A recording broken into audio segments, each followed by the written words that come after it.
تو آج انشاءاللہ اس کے بارے میں، دعا کے بارے میں کچھ بات کروں گا کہ ہم لوگ دعاؤں سے بہت زیادہ غافل ہیں۔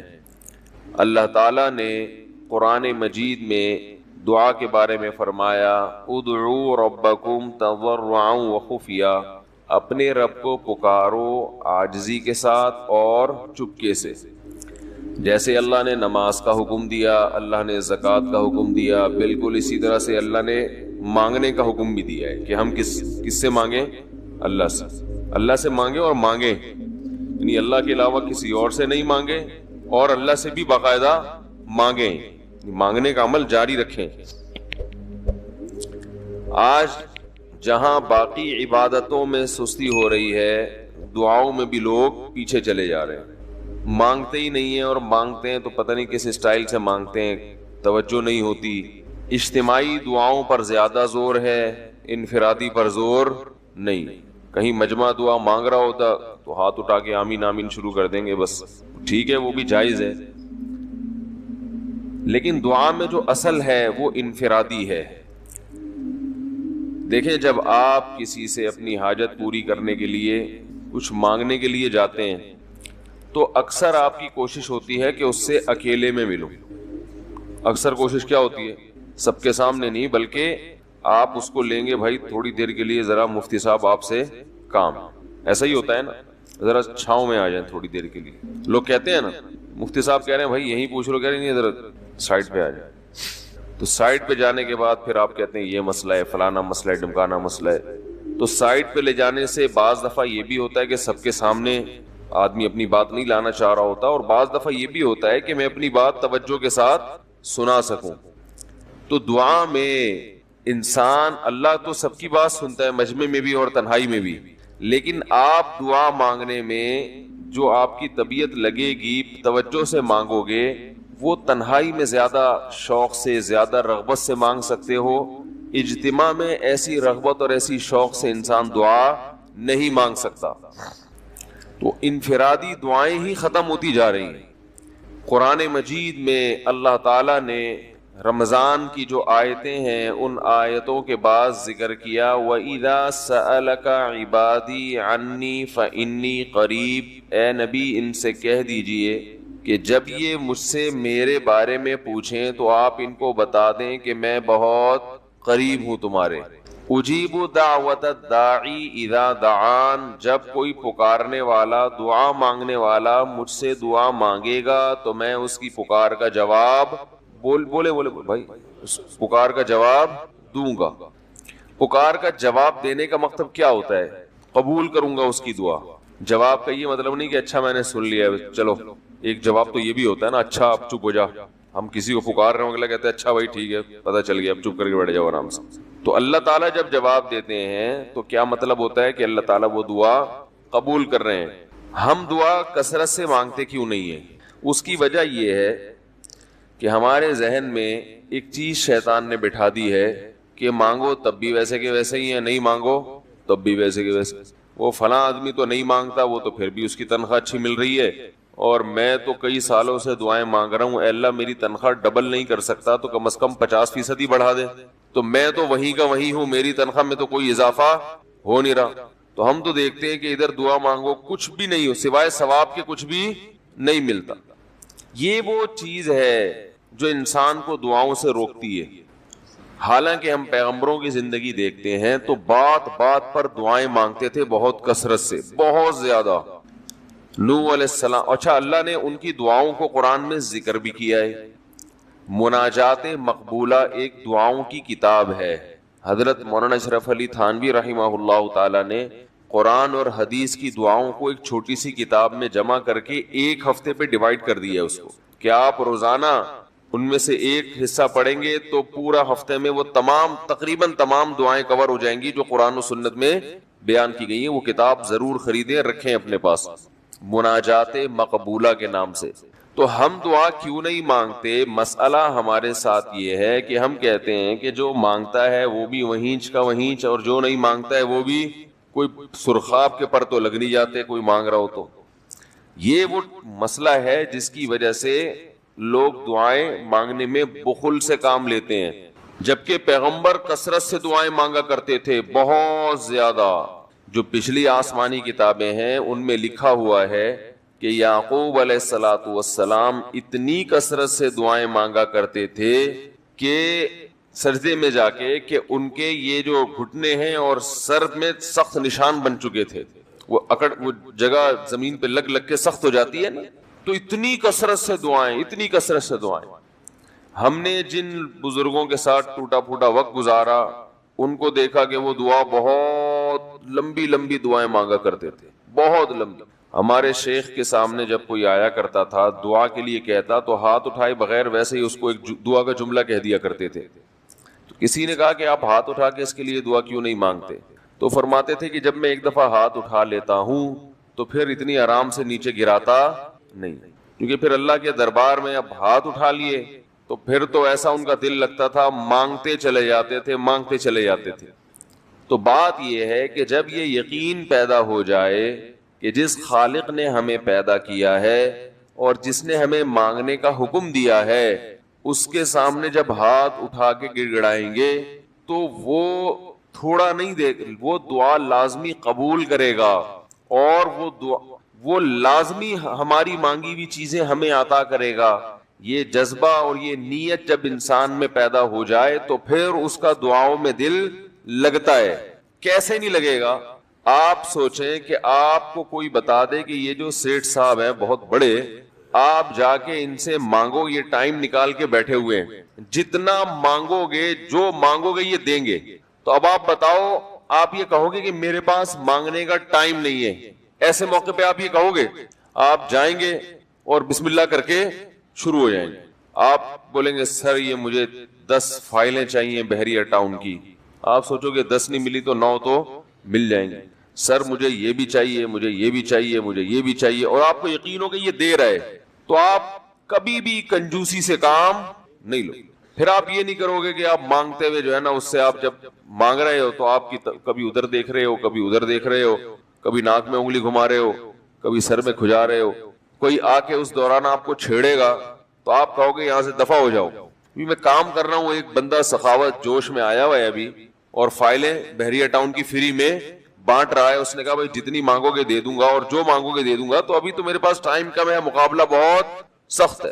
اور پھر اس میں آپ کو الفاظ بھی خود بخود آ جائیں گے، کس طرح سے سمجھانا ہے، مختلف طریقوں سے آپ بات کو گھماؤ گے۔ سر پلیز آپ بات کو سمجھا کریں، میں آپ کے پاس آیا ہوں، آپ کو پتا ہے میں ادھر بھی جا سکتا تھا، وہ وسیم کباڑیہ کا بزنس بھی آج کل بہت چل رہا ہے، میرے پرانے اچھے تعلقات ہیں، لیکن مجھے پتا تھا کہ آپ ہیں، آپ جیسا سیٹ تو کوئی ہے ہی نہیں، اور ہر مشکل میں آپ نے میری مدد کی ہے۔ جو الفاظ بھی اس کی سخاوت کو ابھارنے والے ہوں گے وہ تمام آپ اس موقع پر اس کے اوپر انڈیل دو گے، پورا دیگچا بھر کے اس کے اوپر ڈال دو گے آپ۔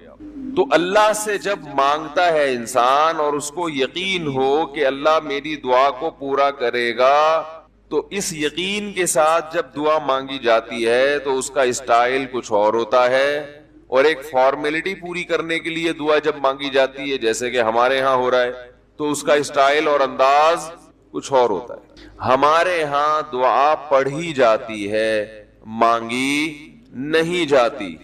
ربنا آتنا فی الدنیا حسنۃ وفی الآخرۃ حسنۃ وقنا عذاب النار، آمین۔ اور کہ ربنا ظلمنا انفسنا وان لم تغفر لنا وترحمنا لنکونن من الخاسرین، آمین۔ یہ دعا مانگی جا رہی ہے یا پڑھی جا رہی ہے؟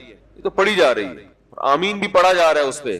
تو اللہ نے ہمیں یہ نہیں کہا کہ اقرؤوا الدعاء عند ربکم، اپنے رب کے سامنے دعائیں پڑھا کرو۔ اللہ نے کہا ادعو، مانگو، پکارو، مانگو اس سے۔ بھکاری جیسے بھیک مانگتا ہے نا، لوگ کہتے ہیں مانگنے کا کیا طریقہ ہے؟ بھائی جو بھکاریوں سے پوچھو بھیک مانگنے کا کیا طریقہ ہے۔ بھکاری اکثر ان پڑھ ہوتے ہیں، جو پڑھے لکھے بھکاری ہوتے ہیں پھر وہ IMF سے مانگتے ہیں، وہ چھوٹی موٹی چیزیں نہیں مانگتے۔ بھکاری اکثر کیا ہوتے ہیں؟ ان پڑھ، جن سے ہمارا صبح شام واسطہ پڑتا ہے۔ تو یہ کسی سے بھیک مانگنے کا طریقہ سیکھ کے آتے ہیں؟ بولو نا بھائی، کسی سے طریقہ سیکھ کے آتے ہیں کہ یار وہ ذرا فلاں بندے سے چندہ مانگنا ہے، ذرا طریقہ بتانا۔ اگر کوئی بتائے گا بھی تو وہ کہے گا تو اپنے پاس رکھ، مجھے پتا ہے مجھے جیب اپنی کیسے بھرنی ہے۔ اس موقع پہ جو اس کی حالت دیکھ کے نا وہ اپنا منہ بھی ٹیڑھا ویڑھا کرے گا، کپڑے بھی پھٹے پرانے، اور بہت گھمائے گا بات کو، ایسے منہ بنائے گا جیسے دنیا میں اس سے زیادہ غریب اور محتاج کوئی ہے ہی نہیں. سحری پانی سے کی ہے میں نے, گھر میں بچے بھوک سے بلک رہے ہیں, ایسی کہانیاں سنائے گا, ایسی کہانیاں سنائے گا. تو یہی حال انسان کا ہے جب اسے پتا ہو کہ میرا رب جو مانگوں گا وہ دے گا مجھے, تو پھر اس کے بھیک مانگنے کا انداز اور جو دعا مانگنے کا اسٹائل ہے وہ خود بخود فطرت اسے سکھا دیتی ہے, خود بخود اس کے اندر الفاظ آنا شروع ہو جاتے ہیں کہ ایسے مانگنا چاہیے. لیکن پرابلم یہ ہے, مسئلہ یہ ہے کہ دل میں یہ بات بیٹھ چکی ہے کہ قبول نہیں ہو رہی. عجیب حدیث ہے, رسول اللہ صلی اللہ علیہ وسلم نے ارشاد فرمایا کہ اللہ بندے کی دعا قبول کرتے رہتے ہیں, وہ مانگتا رہتا ہے قبول ہوتی رہتی ہے, وہ مانگتا رہتا ہے قبول ہوتی رہتی ہے, یہاں تک کہ ایک وقت ایسا آتا ہے کہ بندہ یہ کہتا ہے کہ میں مانگ رہا ہوں قبول تو ہو نہیں رہی, تو جب یہ کہتا ہے تو اس وقت قبول کرنا بند کر دیتے ہیں اللہ تعالیٰ. اللہ کہتے ہیں کہ اگر تو یہ سمجھ رہا ہے کہ قبول نہیں ہو رہی تو اب نہیں ہوگی. اب عجیب بات ہے یا نہیں ہے یہ حدیث؟ بھائی وہ بندہ کئی سال سے دعائیں مانگ رہا تھا اور پھر آخر میں آ کے کہتا ہے کہ قبول تو ہو نہیں رہی, تو ظاہر ہے کچھ نہیں ہو رہی ہوگی تبھی تو کہہ رہا ہے نا. اس کو ایسا لگ رہا ہوگا کہ قبول نہیں ہو رہی, بھائی اس کو یہ لگ رہا ہوگا کہ نہیں جو چیزیں مانگ رہا ہوں وہ تو مل نہیں رہی, تو تبھی تو وہ کہتا ہے کہ قبول نہیں ہو رہی. تو سوال پیدا ہوتا ہے پھر اللہ قبول کرنا بند کیوں کر دیتے ہیں؟ اللہ تعالیٰ جب دعائیں قبول کرتے ہیں تو اس کا انداز وہ نہیں ہوتا جیسے ایک عام انسان جب کسی کو بھیک دیتا ہے. ایک عام فقیر جب آپ کے پاس آئے گا, آپ سے بھیک مانگے گا, 100 روپے دے دو, 20 روپے دے دو, آپ اٹھا کے 100 نہیں تو 10-20 تو پکڑا دیتے ہیں اس کو, تو وہ یہ سمجھتا ہے کہ میری دعا کیا ہو گئی, قبول. لیکن اللہ تعالیٰ اس طرح دعا نہیں قبول کرتے. اگر اللہ اس طرح سے دعائیں قبول کرنا شروع کر دیں تو پھر یہ معاملہ غیب کا نہیں رہے گا. ادھر آپ نے دعا مانگی, اے اللہ میرے کاروبار کو بڑھا دے, لیلۃ القدر میں رو کے دعا مانگی, اور صبح صادق کے وقت آپ کا فون آیا کہ آپ کا کنٹینر کسٹم والوں کے شر سے محفوظ ہو گیا ہے, سمجھ میں پاس ہو گیا ہو, اور آپ کی چیز ڈبل قیمت پہ بک گئی ہے. پھر آپ نے دعا مانگی, اے اللہ تیری رحمت اس وقت جوش میں آئی ہوئی ہے, تو ایسا کر میرا بچہ بھی پاس ہو جائے, اس کے نمبر اچھے آ جائیں. ادھر فون آیا کہ آپ کا بچہ پہلی پوزیشن سے کامیاب ہو گیا. پھر آپ نے کہا آج اللہ کی رحمت بہت جوش میں آئی ہوئی ہے, اے اللہ میری بیوی بھی ٹھیک ہو جائے. تو بیگم صاحبہ کا فوراً فون آ گیا کہ میں ٹھیک ہو گئی ہوں, ہے بھائی میں ٹھیک ہو گئی. اے اللہ ساس صاحبہ بہت دنوں سے آگے بیٹھی ہوئی ہیں, جانے کا نام نہیں لے رہی, فون آ گیا کہ میں چلی گئی. اس طرح سے اگر دعائیں قبول ہونا شروع ہو جائیں تو میرے بھائی پھر یہ سارے کافر, یہ سارے لبرل لوگ جو اللہ کو مانتے ہی نہیں ہیں, یہ دنیا کا ہر کام چھوڑ کے مصلی بچھا لیں گے اور دعاؤں کو فوکس کرنا شروع کر دیں گے. دعا قبول ہوتی ہے مگر اس شخص کی جو اللہ پر غیب پر ایمان رکھتا ہے, جسے دعا قبول ہوتی ہوئی نظر نہیں آتی مگر وہ یقین کرتا ہے کہ دعا قبول ہو رہی ہے. صرف اس شخص کی دعا قبول ہوتی ہے, اس کے علاوہ کسی کی قبول نہیں ہوتی. بہت مشکل ہے بھائی سمجھانا. دعا سب کی قبول ہوتی ہے کا مطلب پتہ ہے, سب کی مطلب ان سب کی کہ جو یہ یقین رکھتے ہیں کہ قبول ہوتی بھی نظر نہیں آ رہی پھر بھی قبول ہو رہی ہے, ان لوگوں کی قبول ہوتی ہے دعا. حدیث سے پتہ چلتا ہے, اور اصل میں دعا مانگتے ہی یہی لوگ ہیں. اب آپ کہیں گے بھائی نظر تو آ نہیں رہی, جب میں جو چیز مانگ رہا ہوں وہ مل نہیں رہی, تو کیا ایسے قبول کا کرنا کیا ہے بھائی؟ یہ تو صرف مشورے مل رہے ہیں ہمیں کہ پھر بھی مانگتے رہو. تو ہم نے, وہ ایک فقیر تھا نا, ایک سیٹھ صاحب کے پاس آیا, کہنے لگا کہ بھائی ذرا کچھ پیسے مل جائیں گے, گھر میں ضرورت ہے. تو اس نے کہا اتنے ہٹے کٹے ہو کے بھیک مانگتے ہو, شرم نہیں آتی؟ تو اس نے کہا فی الحال میں نے آپ سے بھیک مانگی ہے, مشورہ نہیں مانگا. جب مشورہ مانگوں تو اس وقت مشورہ دے دینا کہ بھیک مانگنا میرے لیے مناسب ہے یا نہیں ہے بھائی. ابھی میں آپ سے پیسے مانگ رہا ہوں, مشورے کے لیے پھر کوئی اور ٹائم انشاءاللہ رکھ لیں گے, اس میں آپ سے مشورہ لوں گا کہ میرے جیسے آدمی کو بھیک مانگنا مناسب ہے یا نہیں. تو آپ کے ذہن میں بھی یہ خیال آ رہا ہوگا کہ ہم اللہ سے دعا مانگتے ہیں اور اللہ کی طرف سے جو چیز جو ہم مانگ رہے ہیں وہ تو مل نہیں رہی, بلکہ اللہ کی طرف سے مشورے مل رہے ہیں کہ مانگتے رہو قبول ہو رہی ہے, تو ہوتی بھی تو نظر نہیں آ رہی. کیا خیال ہے بھائی؟ ہوتی قبول ہوتی بھی نظر تو نہیں آ رہی. تو یاد رکھیں دعا تو لازمی قبول ہوتی ہے. اگر آپ کو قبول ہوتی ہوئی نظر نہیں, دعا قبول ہونے کے انداز مختلف ہیں. اللہ تعالیٰ کے جس طرح سے قبول کرتے ہیں نا, وہ عام لوگوں کی طرح نہیں آپ کو چیزیں پکڑا دیتے. یہ تو غیب سے معاملہ ختم ہو جائے گا. اللہ کی حکمت کا تقاضا یہ ہے کہ اس طرح سے قبول کروں کہ قبول ہو مگر اس کو پتا نہ چلے, کیونکہ وہ اللہ کا دربار ہے, اس کی کچھ قیمت ہے کہ وہ ہر ایک کو مانگنے کی توفیق نہیں دیتا. بھائی آپ نے کبھی دیکھا کہ کوئی سیٹ ایسی دکان کھول کے بیٹھ جائے کہ آؤ جو مانگو میں دوں گا؟ ایسے تو کیا ہوگا کہ پورا نظام خراب ہو جائے گا نا. پھر آپ 10 فائلیں تھوڑی مانگیں گے, پھر تو آپ کہیں گے پورا بحریہ ٹاؤن میرے حوالے کر دو, پھر تو آپ یہ کریں گے نا. یہ تو میں نے ایک مثال دی تھی. عملاً ایسا نہیں ہوتا. عملاً وہی آ کے بیٹھے گا اور وہی آپ کو پیشکش کرے گا کہ اس کے کچھ اصول اور ضابطے ہوں گے, ان قواعد پہ آپ پورے اترتے ہوگے تو آپ کو وہ گھسنے دے گا. اللہ کے بھی کچھ اصول اور ضابطے ہیں, ساری دعائیں قبول کرے گا, جو مانگو گے صرف اتنا نہیں بلکہ بڑھا کے دے گا. لیکن اصول یہ ہے کہ اللہ کہتے ہیں کہ جب میں دوں گا تو نظر نہیں آئے گا, مگر یقین رکھنا ہے کہ کیا کر رہا ہوں, میں دے رہا ہوں, پھر دیتا رہوں گا. پھر بات وہیں آگے کھڑی ہو جاتی ہے کہ ایسے دینے کا کیا فائدہ کہ ہماری سمجھ میں نہیں آ رہا کہ پتہ نہیں کیسے دے رہا ہے اللہ تعالیٰ. تو یاد رکھیں اللہ تعالیٰ کے دینے کا انداز تھوڑا مختلف ہے. وہ کیا ہے؟ بعض مرتبہ جو چیز مانگ رہے ہوتے ہیں اللہ وہی چیز آپ کو دے دیتا ہے, اور ایسا بھی ہوتا ہے. ہمیشہ ایسا تو نہیں ہوا ہوگا کہ جو چیز مانگی اور نہیں ملی ہو. کئی بار ایسا ہوا ہے کہ جو مانگا وہ اللہ نے دے دیا, فوراً مسئلہ حل ہو گیا.